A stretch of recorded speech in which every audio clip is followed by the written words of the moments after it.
Dear viewers and learners, ITFR English জোনের পক্ষ থেকে সকলকে স্বাগতম। আজ আমরা একটি স্টোরি রাইটিং দেখব। স্টোরি রাইটিংটার নাম হলো failure is the pillar of success. ব্যর্থতাই সফলতার স্তম্ভ।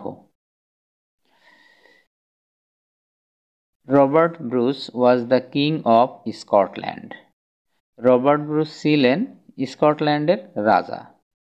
His army was defeated again and again.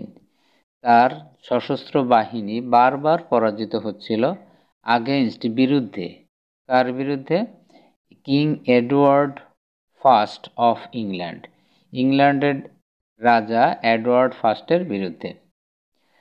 Robert Bruce lost all hope. Robert Bruce সমস্ত আশা হারিয়ে ফেললেন। He fled away to save his life.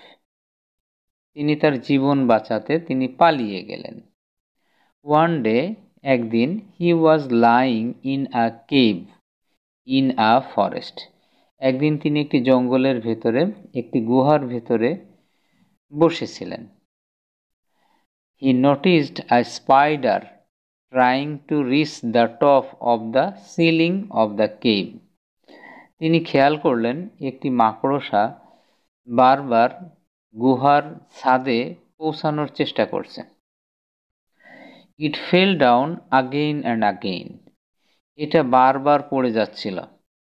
But it did not give up its attempts. কিন্তু এটা তার পদক্ষেপ ভুলতে পারছিল না। অর্থাৎ এটা সে বারবারই চেষ্টা করে যাচ্ছিল তার চেষ্টাটা। At its seventh attempt, এটার সপ্তমবারের চেষ্টায় it succeeded in reaching the top. এটা গুহার ওই উপরে উঠতে বা গুহার ছাদে উঠতে সক্ষম হলো। This incident encouraged Bruce very much. এই ঘটনাটা ব্রুসকে খুবই উৎসাহিত করলো। Gathering all his soldiers together, তার সমস্ত সশস্ত্র বাহিনী বা সৈন্যদেরকে তিনি জড়ো করলেন। He led an expedition against England. তিনি ইংল্যান্ডের বিরুদ্ধে আবার একটা আক্রমণ করলেন। This time, এই সময় বা এইবার, he overthrew the English army. তিনি ইংরেজ আর্মি বা ইংরেজ সশস্ত্র বাহিনীদেরকে তিনি উৎখাত করতে সক্ষম হলেন। and secured the independence of Scotland, এবং স্কটল্যান্ডের সার্বভৌমত্ব বা স্বাধীনতা তিনি রক্ষা করতে সমর্থ হলেন।